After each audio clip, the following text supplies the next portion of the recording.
Most people walking around right now are insulin resistant and they don't even know it. You can eat and train hard.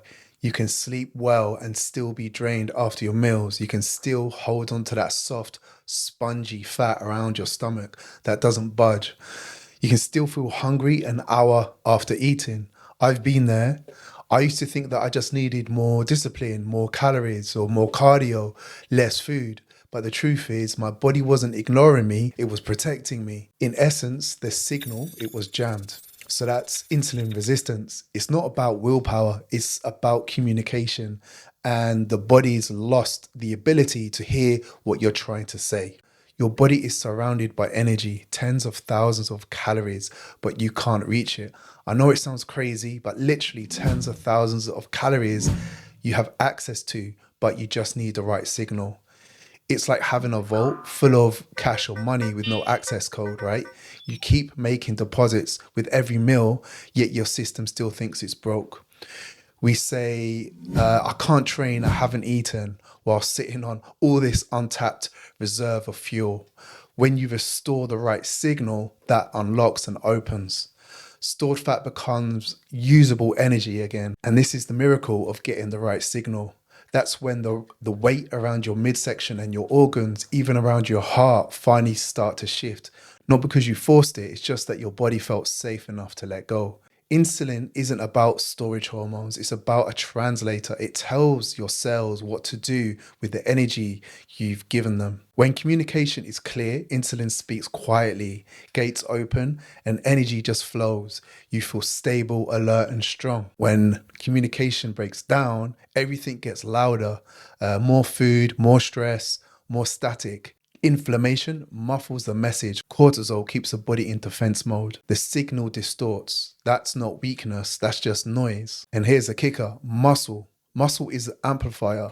Most of the glucose that you handle after a meal is supposed to be uptaken by your muscle. More muscle means more capability to store glycogen, better sensitivity to the insulin, and less stress on the rest of the system. Inside the muscle cells sits something called GLUT4.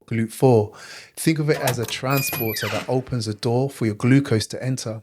Insulin brings GLUT4 to the surface so fuel can move inside, but muscle contractions can do the same thing even without the insulin. This is why building muscle and training regularly are so powerful. But you're not just burning calories, you're upgrading the hardware that clears the glucose, lower the baseline insulin, and keep your energy steady. Muscles also release signaling molecules called myokines, which improve insulin sensitivity across the whole body and quiet chronic inflammation. This is why training is medicine. It's not punishment, it's precision. You know, not all fat is the same. Subcutaneous fat, you know, the kind that you can pinch, is mostly just storage. It's kind of harmless.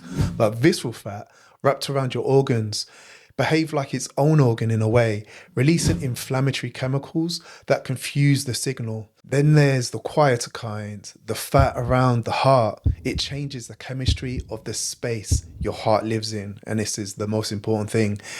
You can't see it, but your body can feel it. As muscle mass and insulin sensitivity improve, those loud deposits start to go quiet. The inflammation drops, the signal cleans up. And women, PCOS isn't just a hormonal thing, just acting up.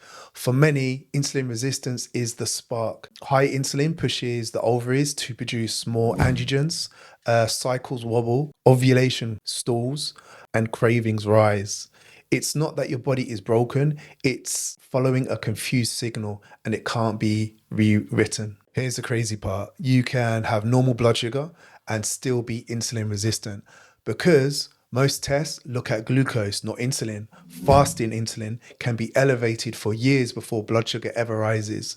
So you feel tired, crave sugar, store belly fat, and still get told you're fine. That's why it's not just about chasing numbers, it's about reading the signals, how you feel after meals, your focus, your waistline, your energy levels, your fasting insulin, your pattern of cravings. This all matters. Now, I just want to touch on ketones because they're not just another fuel, they're a clean signal. They tell your brain we're safe, we have enough. That activates something called AMPK. It builds new mitochondria, lowers oxidative stress, and retrains your body to access stored fat without panic. You don't need to live in ketosis forever, but short fasting windows, smart carb timing, or low carb phases can remind your metabolism how to switch between fuel sources. And this is the definition of being metabolically flexible. How do we restore that signal? We don't just fight the body, we guide it. Build muscle. More trained muscle means more GLUT4 at the surface, bigger glycogen capacity, stronger myokine signaling, and a cleaner engine for glucose control and recovery. So walking after meals, light movement for 10-15 minutes lets your contracting muscles pull glucose into the cells without insulin.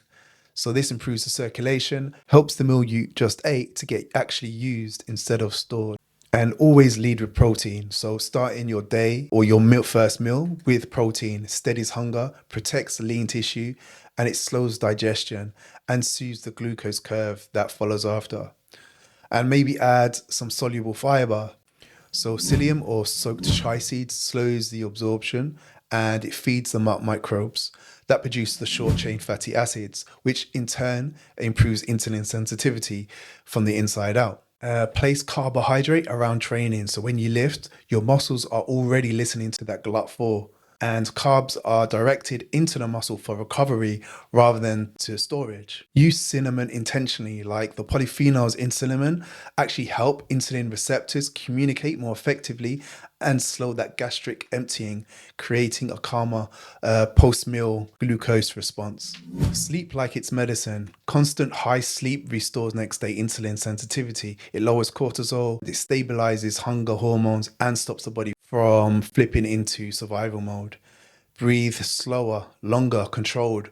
Exhale activates the vagus nerve and it reduces the chemistry and tells the body we're safe, which keeps the metabolic signal clear. Fast gently, 12 to 16 hours eating windows lowers the insulin, activates AMPK and autophagy, and also clears the cellular clutter so the system can reset without extremes. You can't spot reduce fat around the heart, but you can calm it by lowering inflammation, restoring insulin sensitivity through lifting, walking, protein forward meals, smart carb loading, deep sleep, sunlight, and constant boundaries.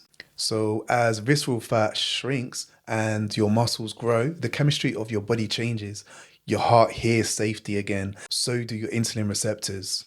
But here's the truth. You're not under-disciplined. You're under-signaled.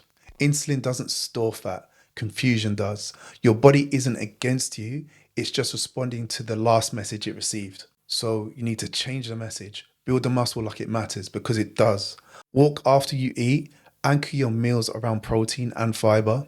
Time your carbs to your training. Protect your sleep and breathe slower, faster, with purpose. And use short windows of ketosis to unlock the fuel you already own, so the energy you've been carrying finally starts to carry you.